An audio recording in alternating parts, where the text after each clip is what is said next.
se atreveu a entrar agora, Senhor, na nossa frente para embarrear o que o Senhor vai fazer. Nós agora, meu Senhor, mande fogo do alto céu e deixe toda a obra do diabo.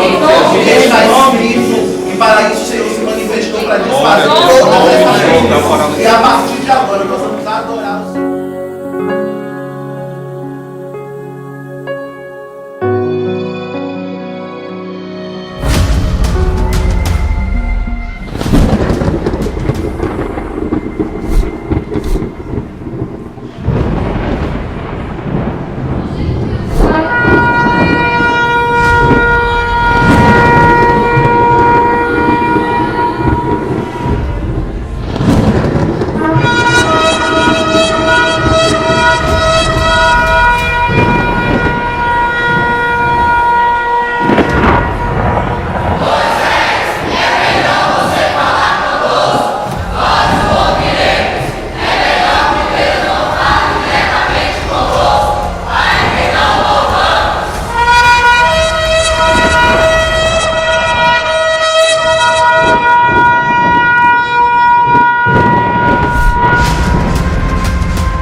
libera palavras de adoração a Ele. Oh, aleluia. Bem-vindo, Espírito de Deus, neste lugar. Isso, vai orando aí. Aleluia.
dia, com a glória, um dia.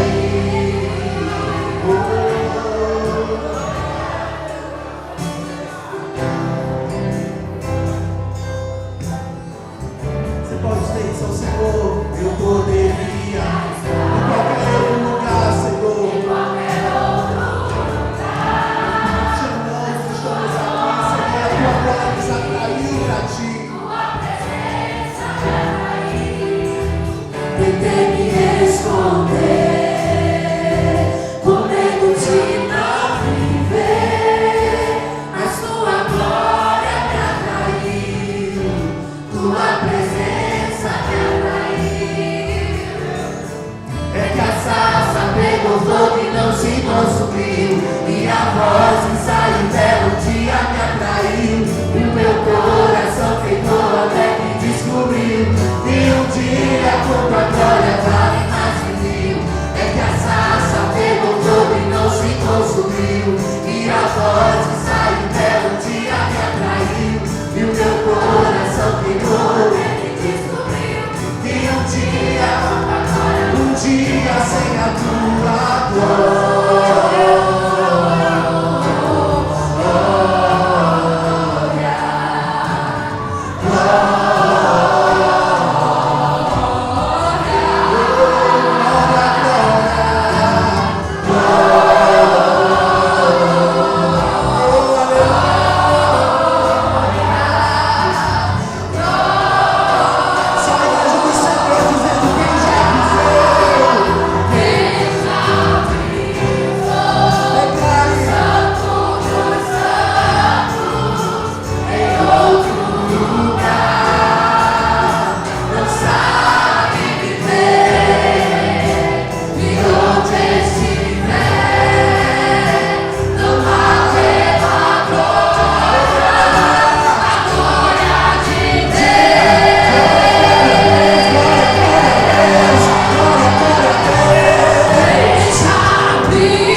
nós decidimos obedecer.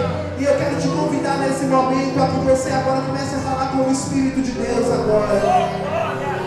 Comece a se alinhar, comece a ir para um novo nível agora de glória. Talvez você entrou aqui e as águas estavam no seu tornozelo, mas eu quero te dizer, meu irmão, que hoje é dia das águas subirem agora. Hoje é dia de você nadar nas águas do Espírito. Ele está aqui e Ele pode te renovar, Ele pode te avivar, Ele pode te fazer de novo, mas Ele precisa que você tome uma decisão. Comece a falar com o Senhor aí agora no seu lugar. Ele te ouve.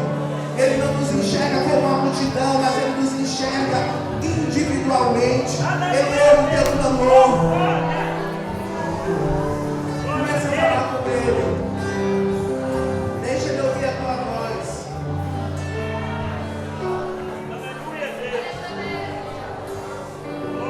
Deixa Ele ouvir a tua voz.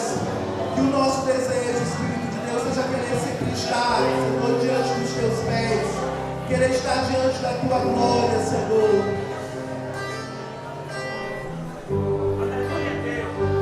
Quero sempre estar diante.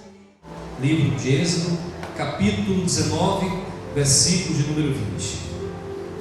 Amém? Glória a Deus. Aliás, ao contrário, 20, 19. Amém? Aleluia. Disseram, vamos colocar de pé nesse momento?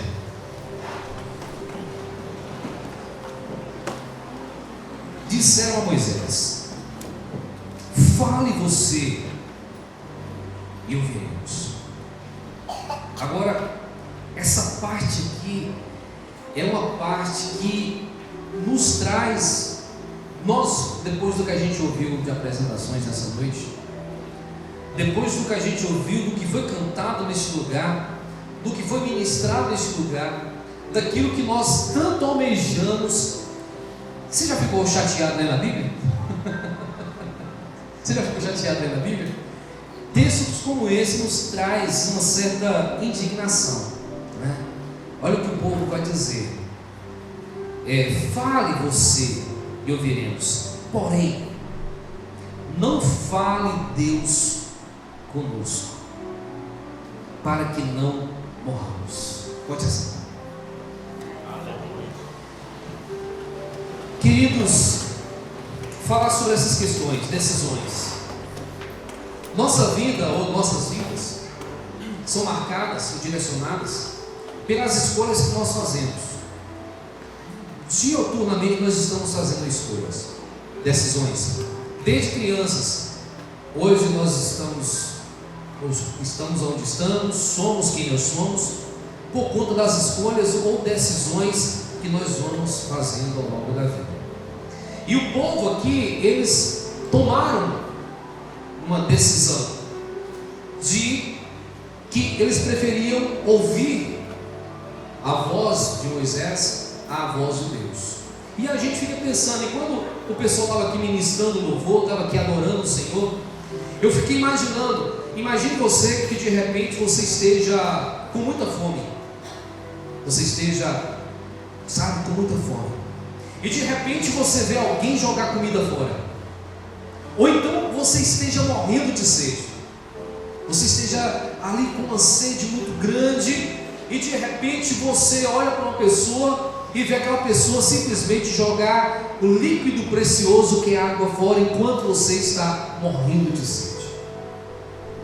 Imaginemos nós, quanto nós almejamos, nós desejamos a presença do Senhor, o que nós não faríamos para ter, como a canção que a gente cantou, preferia estar, né?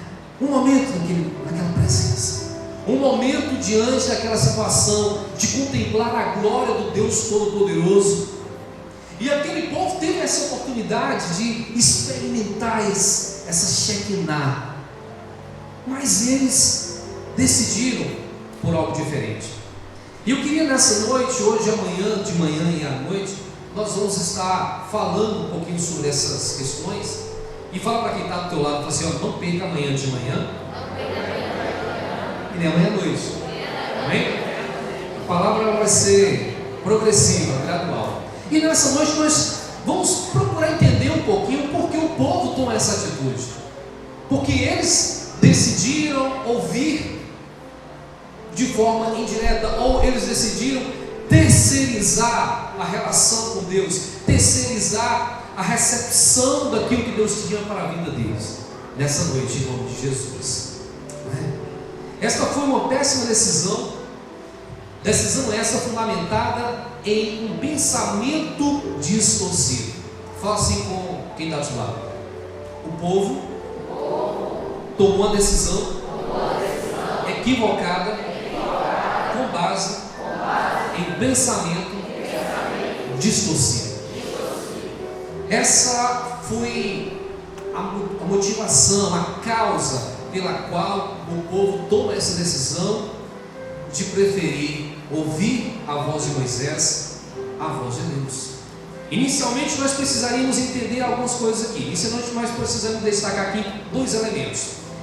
E estudando esse texto, meditando sobre esse texto, duas coisas aqui me saltam aos olhos. O que levou o povo a tomar essa decisão? A primeira foi medo, e a segunda foi desconfiança. Entendamos que medo aqui é diferente de temor. O temor é o respeito a quem Deus representa. Eles não estavam temendo ao Senhor, eles tinham medo de Deus. Eles estavam com medo de Deus, né? E nós vamos perceber, em que momento nós vamos perceber que faltou temor? Por exemplo, nos últimos 3 meses que o povo peregrinou pelo deserto, nós vamos ver isso nitidamente em vários momentos em que o povo chega para Moisés e enche a cabeça de Moisés, querendo voltar ao Egito. Toda aquela situação, as murmurações, os momentos de murmurações, vai nos deixar claro de que eles não temiam ao Senhor. Então, o temor é respeito à representatividade em quem Deus é. Mas o medo está sustentado no que Deus pode fazer. E para agravar mais isso, eles desconfiavam das intenções de Deus. Por isso que eles tomaram essa decisão. Eles tinham medo de Deus. Medo por quê? Eles tinham medo porque eles não confiavam em Deus. Eles não confiavam no caráter de Deus. E nessa noite eu gostaria de compartilhar com vocês algumas situações nesse texto que vai nos dar a entender que Deus ele estava trazendo algo completamente diferente do que aquilo que aquele povo estava pensando aqui no momento. Amém? Então, é necessário que a gente entenda aqui algumas coisinhas. Eles não temiam a Deus, tinham medo de Deus, né? E aí, para que a gente entenda, eu queria que você deixasse a sua Bíblia aberta, por gentileza. Volta lá para o capítulo 19. Vamos voltar para o capítulo 19. Para que nós entendamos por que o povo vai tomar essa decisão, é necessário que a gente entenda então o contexto dessa situação que eles estavam vivendo. Amém? Vamos lá? Capítulo 19, vamos ler. Nós vamos estar caminhando juntos nessa leitura do capítulo 19 e a gente vai estar pontuando algumas coisas para que nós entendamos por que o povo chega ali no versículo 19 do capítulo 20 e toma essa decisão tão ruim, vamos dizer assim, né? Que hoje nós conhecendo o Senhor, como nós conhecemos, certamente a gente não tomaria a decisão. Você tomaria a decisão de terceirizar a presença? Seria como você falasse assim, ó, vai lá na igreja, vai lá na igreja batista, vai lá ouvir Deus por mim, vai lá na igreja batista receber Deus por mim, vai lá na igreja adorar por mim. É mais ou menos algo parecido assim. Eles estavam terceirizando essa relação com Deus. Vamos lá? Capítulo 19, a partir do versículo 1. No dia em que se completaram 3 meses que os israelitas haviam saído do Egito, chegaram ao deserto do Sinai. E aí, dá uma pausazinha aí. Haviam quantos meses? 3 meses que eles haviam saído do Egito. Agora, vocês se lembram qual foi a proposta feita a Faraó quando eles saíram do Egito? Quem se lembra? Qual foi a proposta que Moisés e Arão levaram para Faraó? Deixe que o povo vá ao deserto para adorar. Deixe que o povo ao deserto para adorar. Essa era a principal motivação, esse era o objetivo fundamental. Claro que a gente sabe que envolve a libertação, e aí tem um outro princípio aqui. Quando você está na motivação da adoração, a adoração automaticamente ela lhe conduz como consequência ou como resultado da adoração, ela promove libertação. Uma vez que o povo saísse do Egito com a intenção de adorar a Deus, automaticamente eles estavam caminhando em direção à libertação da escravidão que eles viviam. Mas a intenção foi essa. E o momento da adoração, esse momento especial que Moisés e Arão apresentam para Faraó, que o povo iria ao deserto para adorar, chegou. O momento seria esse. Esse seria o momento em que o povo teria a oportunidade de se render diante do Senhor seu Deus e adorá-lo. E nós vamos ver que Deus ele vai proporcionar um ambiente propício, quase que redundante aqui, né? Deus vai proporcionar um ambiente para que isso acontecesse. Os acontecimentos que se antecedem nos últimos 3 meses preparando o terreno para que o povo chegasse ali diante do Sinai com a intenção no seu coração de adorar o Senhor. Vamos continuar? Entendendo um pouquinho mais. Antes da gente continuar, deixa eu trazer mais alguns princípios aqui. Você não adora a quem você não confia e você não ama. É o que a gente vai entender aqui. O que eu falei? Eles não confiavam em Deus e eles tinham medo de Deus. O povo não confiava e também, pastor, mas o povo não confiava. Deus fez tantas coisas nos últimos 3 meses, sim. Mas o povo não confiava e nem amava a Deus. Eles viam Deus como alguém que poderia libertá-los. Eles viam em Deus a possibilidade de se ver livres da escravidão do Egito. Mas nós vamos entender claramente na palavra aquela geração que sai do Egito. Aquela geração não entra na terra prometida. Por quê? Porque eles não oravam. Então, a primeira coisa que nós vamos entender, que nós não adoramos aquilo ou quem nós não conhecemos e nós não amamos. É por isso que o povo vai tomar essa atitude aqui. Eles não estavam ali para adorar a Deus. Eles estavam ali para ouvir aquilo que era conveniente a eles, para que eles prosseguissem em direção à liberdade. Muitas vezes, irmãos, nós chegamos na igreja com essa mesma intenção. Nós viemos à casa do Senhor não para adorá-lo, para render-lhe graça, para glorificar o nome dele, mas muitas vezes a gente vem à igreja por conveniência. A gente quer ouvir uma palavra que nos impulsiona a alcançar os nossos objetivos. O que eles dizem? Moisés, vai lá, ouça de Deus, qual é a direção para prosseguirmos? Mas eles não estavam ali para adorar o Senhor. E aí, nós vamos entender algumas coisas. Que Deus tinha em mente aquela proposta que foi feita a Faraó.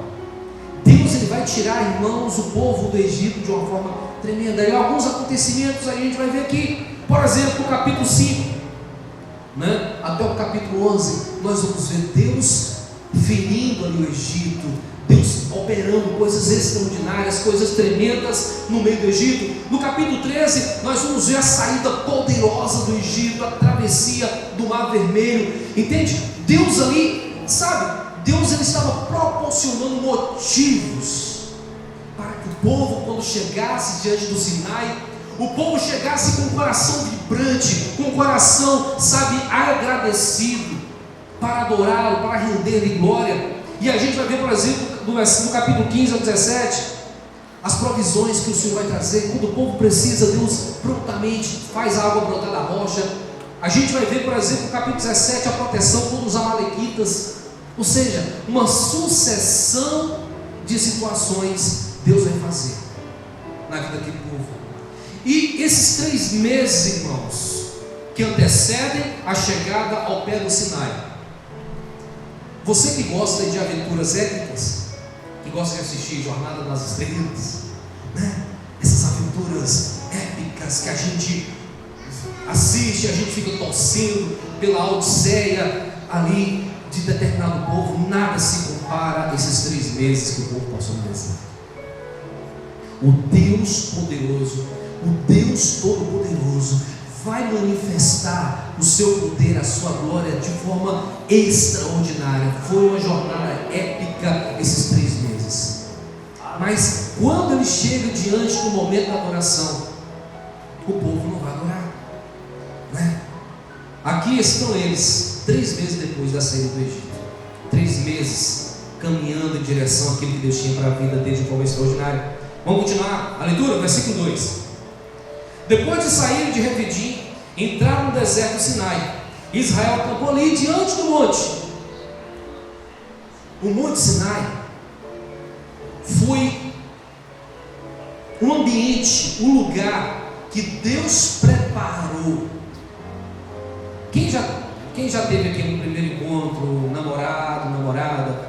Quem já teve aqui? Uns rapazes. Você que, né, de repente, você que é casado, você que é noivo, você que de repente está namorando. Aquele primeiro encontro. Quem que já teve o primeiro encontro? Teve? Você foi para o primeiro encontro de qualquer maneira? Não. Quando a gente vai para o primeiro encontro, a gente vai para impressionar. Não é verdade? A gente bota um perfume cheiroso, a gente procura a melhor roupa, não é? Eu com Sara levei no restaurante lá, o Bambara, bem conquista, foi bom. A gente leva para um lugar especial. Irmãos, vocês estão conseguindo entender? Deus, ele tira o povo do Egito com manifestações poderosas. Durante 3 meses, Deus conduz o povo de uma forma extraordinária. De dia a nuvem para não deixar o povo se queimar no sol do deserto. De noite a coluna de nuvem para aquecê-los e protegê-los. E aí Deus leva o povo para o pé do Sinai. E ali no Sinai Deus fala assim: esse é o momento de eu me revelar ao meu povo. E Deus cria o ambiente para que o povo naquele momento pudesse entrar na presença, e naquele momento o povo pudesse gozar da presença de Deus. Mas a gente sabe que não é isso que vai acontecer, e nós precisamos entender, e o objetivo nessa noite é a gente refletir por que é que isso acontece. Porque da mesma forma que aconteceu lá no pé do Sinai, isso pode vir a acontecer também hoje. Esse fenômeno aqui, ele não é raro, ele acontece outras vezes. Muitas vezes a gente acaba agindo da mesma forma que o povo agiu no pé do Sinai, porque existem alguns princípios que nós muitas vezes não conseguimos entender, e nos leva a isso. Vamos lá, continuando, versículo 3. Logo Moisés subiu ao monte para quê? Você faz ideia do que isso significa? Você faz ideia do que isso significa?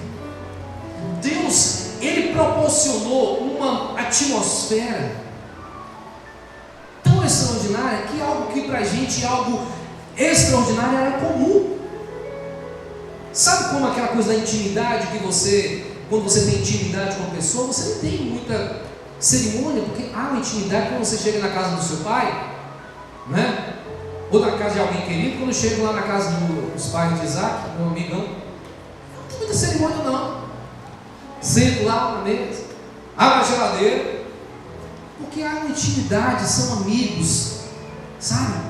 Então, era comum. Chegou ao pé do monte, e aí o que acontece? Moisés subiu ao monte para encontrar-se com Deus. E o Senhor chamou do monte, dizendo: diga o seguinte aos descendentes de Jacó, e declara-os, israelitas. Agora, eu queria que você prestasse atenção na forma poética que Deus vai se referir ao povo, e como ele conduziu o povo aqui no versículo 4. Perceba: vocês viram o que fiz ao Egito, e como os transportei sobre asas de águia, e os trouxe para junto de mim. Você consegue perceber como Deus estava ansiando por esse momento com o povo? Deus, como noivo que quer se encontrar com sua noiva, Deus estava ali se é que Deus pode ter ansiedade, vamos aqui usar uma terminologia antropocêntrica, né? Vamos atribuir a Deus algumas características que são peculiares a nós, humanas, mas nós poderíamos dizer que Deus estava almejando esse momento. E aí Deus vai dizer: olha, vocês perceberam como fiz o Egito e como os transportei sobre as asas de águias e os trouxe para junto de mim. Continuando, versículo 5: agora, se me obedecerem fielmente e guardarem a minha aliança, veja, olha o que Deus vai fazer. Vocês serão, gente, quem está falando aqui é Deus. Quem está falando aqui é Deus, não é o homem que está falando, não. Vocês serão o meu tesouro pessoal dentre todas as nações, embora toda a terra seja minha. Sabe o que significa, ou o que significava aqui? Dá raiva desse povo, não dá? Né? A gente se chateia com esse povo. Vocês serão meu tesouro pessoal. Sabe, Deus desejava, eu poderia dizer, claro que com base em atributos da onisciência, a gente sabe que Deus, ele conhece tudo, mas se há um momento que nós poderíamos dizer que Deus se frustrou, foi esse, porque Deus tinha expectativas. Deus tinha expectativas. Sabe aquele culto onde você percebe que Deus prepara tudo para que a glória manifeste, e por motivos diversos a gente chega na igreja e não presta a devida adoração que o Senhor merecia receber, porque a gente ficou chateado com alguém, porque a gente se desentendeu com alguém, porque alguma coisa não saiu como a gente queria, e a gente transfere aquilo que seria para adorar ao Senhor, para render-se diante do Senhor na adoração, a gente foca no problema e a gente não adora. E Deus gerou uma expectativa de receber a adoração, como ele fala para a mulher samaritana, que ele está procurando pessoas. Ele está procurando pessoas. Quando ele chega para a samaritana e diz: olha, Deus é Espírito, está procurando pessoas, verdadeiros adoradores, que o adorem em Espírito e em verdade. Deus estava à procura ali, Deus estava almejando para que naquele momento se revelasse os verdadeiros adoradores.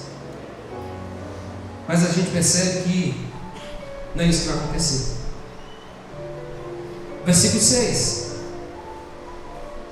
vocês serão para mim um reino de sacerdotes e uma nação santa. Essas são as palavras que você dirá aos israelitas.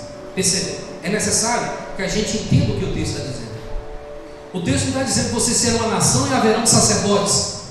Vocês serão uma nação santa e nessa nação santa haverão sacerdotes. Não. Vocês serão uma nação de sacerdotes. O que Deus está querendo dizer? Que todo o povo poderia, claro que óbvio que Deus, certamente, Deus ele trabalha com princípios de hierarquia e ele não vai quebrar esse princípio. Claro que aquilo que era relacionado ao povo como nação, Deus sempre iria usar Moisés, os seus líderes, ele sempre iria fazer isso. Mas o objetivo de Deus era que aquilo que ele quisesse para o povo, no sentido de comunidade, ele comunicaria a Moisés. Mas o objetivo de Deus era falar pessoalmente com as pessoas, com o povo. Vocês serão uma nação de sacerdotes. Ou seja, o que é um sacerdote? Qual é a função do sacerdote? A função do sacerdote é intermediar entre Deus e o homem. Ou seja, eu vejo nessa palavra aqui de Deus, vocês serão uma nação de sacerdotes, aquela promessa que Deus havia feito para Abraão: na sua descendência serão benditas todas as nações, as famílias da terra. O objetivo de Deus era falar com as pessoas, e as pessoas ouvirem a voz de Deus, e comunicar às pessoas das nações. Vocês estão entendendo? E é isso que a gente vai ver muito claro aqui nesse texto. Versículo 7: Moisés voltou e convocou as autoridades do povo e lhes expôs tudo que o Senhor lhe havia mandado falar. Nesse momento o povo respondeu unânime: faremos tudo que o Senhor ordenou. Moisés levou ao Senhor a resposta do povo. Disse o Senhor a Moisés: virei a você numa densa nuvem. Agora, olha, o que Deus está dizendo? objetivo de Deus não era que o Moisés ouvisse a Deus e falasse ao povo. O objetivo de Deus era que o povo ouviria Deus falar a Moisés. Vocês estão entendendo? Esse sempre foi o objetivo de Deus, a fim de que o povo, ouvindo-me falar, passe a confiar em você, sempre em você. Então Moisés relatou ao Senhor o que o povo lhe dissera, e o Senhor disse a Moisés: vá ao povo e consagre hoje e amanhã eles deverão lavar suas vestes. Lavar suas vestes aqui fala de purificação. Se purifiquem, santifiquem-se para o que Deus vai fazer, e estar prontos no terceiro dia, porque nesse dia o Senhor descerá sobre o monte Sinai. Aleluia. Agora, antes de finalizar, depois da vírgula, de que forma Deus desceria sobre o monte Sinai? À vista de todo o povo. O objetivo de Deus era que o povo ouviria a Deus e veria a Deus. Amém? Para isso, e é aqui que a coisa vai entrar dentro do entendimento do princípio, para isso Deus vai estabelecer alguns princípios, e é em cima da má compreensão desses princípios que o povo vai tomar uma decisão errada. Entenda, todas as vezes que a gente não compreende o princípio, a gente toma a decisão errada. Todas as vezes que nós quebramos os princípios que Deus estabelece, nós estamos caminhando em direção a uma decisão errada, equivocada na nossa vida. E Deus vai então estabelecer princípios. Versículo 12, olha o que Deus vai dizer: estabeleça limites em torno do monte e diga ao povo: tenham cuidado de não subir ao monte e de não tocar na sua base. Quem tocar no monte certamente será morto, será apedrejado ou morto a flechada. Veja só, aí em uma leitura rasa a gente vai falar assim: não, mas o povo fez certo, o povo achou certo, Deus não tinha falado que não era para ninguém subir, né? Você está entendendo? Às vezes é como, mas eu não entendo porque o que o povo fez de errado. Por isso que eu falei que o texto é complicado, porque foi Deus que falou para o povo não subir. Deus disse para que o povo não subisse no monte e também não tocasse na base do monte. Ele falou: mas Deus não mandou? Então o povo simplesmente obedeceu. Mas a gente precisa entender algumas coisas aqui. Vamos lá, de novo, versículo 13: será apedrejado a flechadas. Aí tem um ponto, eu estou lendo aqui na versão NVI: ninguém deverá tocá-lo com o quê? A mão. Perceba, se não poderia tocar com a mão, significa que você estaria próximo, à distância de um braço. Tocar com a mão, Deus não disse para o povo ficar à distância, mas a uma distância determinada. Perceba que Deus chama o povo para estar no ambiente da glória. Deus chamou o povo para estar no ambiente da glória. Foi Deus que programou e idealizou esse encontro. Vocês estão entendendo aqui? Foi o próprio Deus que idealizou esse momento. Foi o próprio Deus que proporcionou esse momento. Foi o próprio Deus que planejou esse momento. Então, não caberia ao povo tomar uma decisão. Ele só precisaria ouvir o que Deus falou e seguir exatamente o que Deus estabeleceu. Mas eles não vão fazer isso. Eles vão tomar uma decisão. E essa é uma atitude, irmãos, de pessoas rebeldes. Como isso é complicado. Pessoas rebeldes perdem a bênção porque não param para prestar atenção na mensagem completa. Decidem equivocadamente por não prestar atenção no que Deus havia falado. Deus estabelece normas e limites no versículo 13. Vamos ver de novo? Ninguém deverá tocá-lo com a mão, seja homem ou mulher e tal. Continuando, versículo 14. Moisés descido do monte, consagrou o povo, e eles lavaram seus vestes. Fez tudo que Deus tinha falado.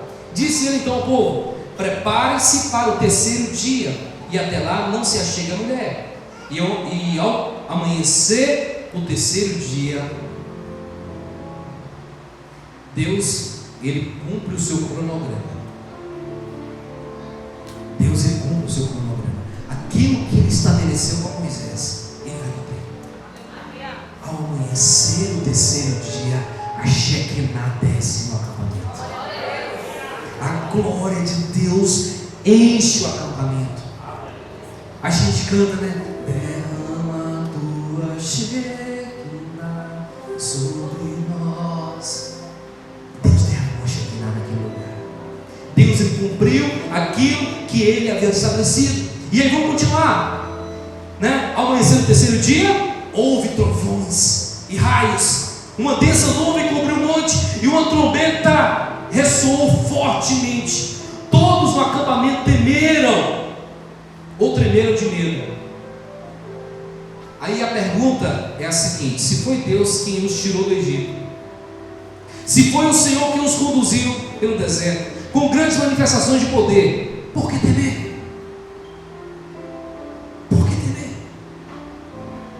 Sabe por quê? Eles temeram por dois motivos. Primeiro, que eles não confiaram. E segundo, eles tinham consciência de pecado. A consciência de pecado nos faz temer. A consciência de pecado nos faz afastar. A consciência de pecado nos faz mantermos à distância.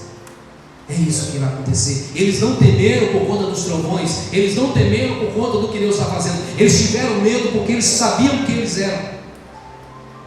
Quando Deus diz que não deveria tocar, Deus não vai dizer todo aquele que tocar. Deus vai dizer o seguinte: que não deveriam tocar na base do monte nem subir, para que alguns não morram.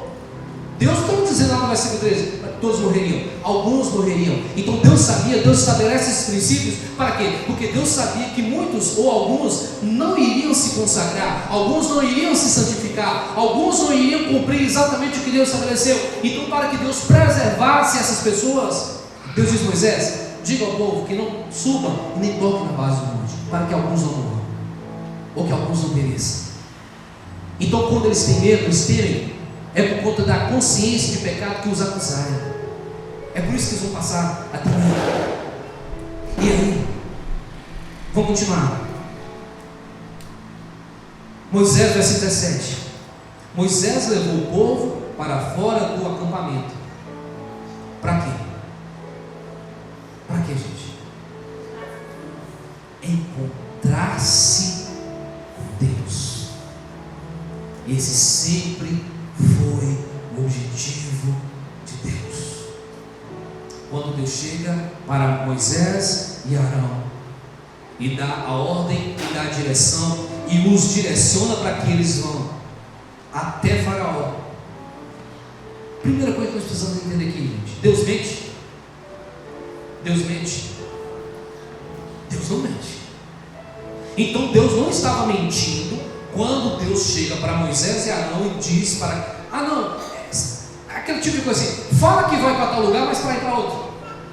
Fala para que vá para o deserto adorar, só para ele deixar ir. Se a gente entender que Deus estava dando um jeitinho ali para que Faraó deixasse, a gente vai achar que Deus estaria quebrando princípios, Deus estaria mentindo. A intenção de Deus foi sempre que o povo fosse ao deserto para adorar. E esse momento havia chegado.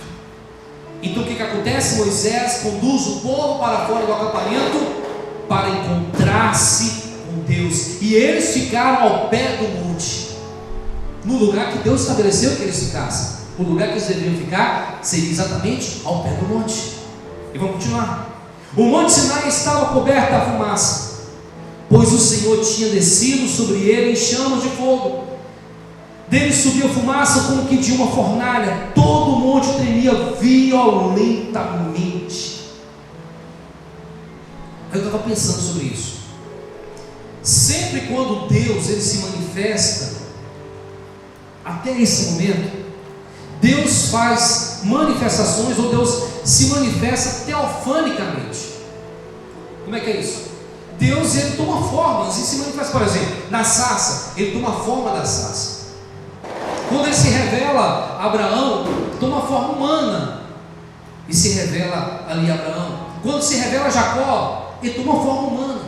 Mas é a primeira vez que Deus, ele vai em uma centelha, sabe? Uma fração da sua glória, ele vai se revelar de fato como ele de fato é. Agora, eu queria que vocês viajassem um pouquinho. Eu gosto de viajar na maionese.